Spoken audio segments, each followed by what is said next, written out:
Guess what, everyone? I got a little tip for some of you who have old CDs just lying around, not being used, collecting dust. What you can actually do is rip them to your Apple Music library, especially if you have an iPhone. You can sync them to your Apple Music library and it will sync all of your CDs from the computer, and you can access them on your phone, on your iPhone. You can access them on an Android phone using the Apple Music app.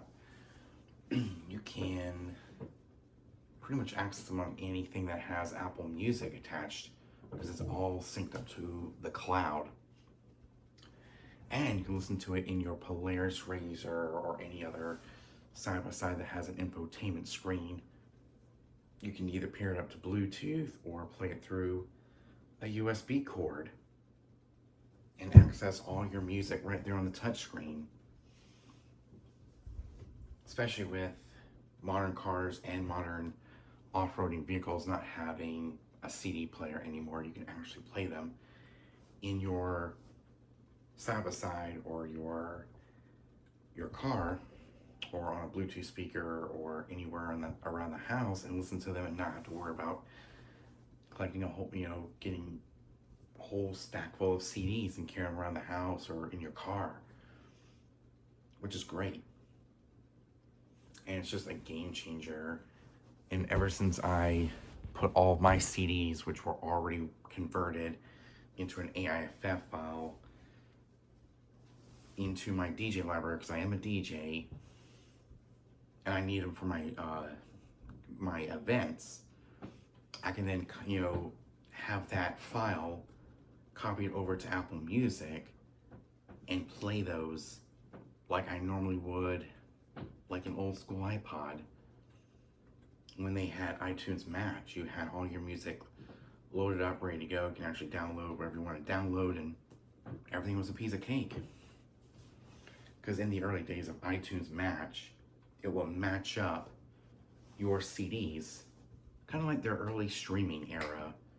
They had iTunes Match. You can match up the albums from your CD collection from the iTunes store, and it will match up everything to where you can listen to them in the car or any vehicle, like an off-road vehicle, like a side-by-side, or maybe a four-wheeler that has Bluetooth audio. You can stream them wirelessly to Bluetooth audio on a four-wheeler, or anything that has an infotainment screen with Bluetooth audio or USB inputs. It'll work just fine, like any old iPod would. And just have a modern day iPod. And if you are an Android user, you can actually download the Apple Music app and then have them loaded onto your Android phone through the cloud. And it's basically like ownership, but sometimes songs get mismatched if they're not in the Apple Music catalog or the iTunes library catalog. But it's fine. It's whatever. I mean, at least for me personally, I have a whole bunch of albums put into Apple Music from the AIFF files, MP3s, whatever I ripped my CDs into or converted them into. It's always there. And I can access them on my phone when I go riding in the side-by-side, or today when I'm in the car, I can play them in the car using Apple CarPlay or through the iPod protocol in older vehicles, like my mom's 2014 Ford Fusion, a 2016 Chevy Silverado, my Polaris RZR. Anything that doesn't have Apple CarPlay, I still have a good majority of my music loaded in my own personal library, which is awesome. I've always wanted to do that for a long time, but never figured out how to do it properly and make it work properly. But now Apple Music's gotten better.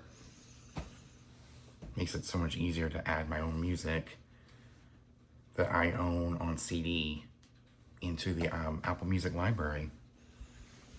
So make sure you dust off your old CDs, put them into a computer. If you don't have a internal disk drive, you can actually get one of those external disk drives, plug into the USB port, and rip your CDs, put them into Apple Music, or put them into any local music player that is cloud-based, and just put them on there. It will really save you from carrying a whole bunch of CDs in the future, or maybe even a thumb drive, because you can store an infinite amount of CDs on your Apple Music library and carry them around with you on one single device. If you guys enjoyed it, we'll see you guys next time.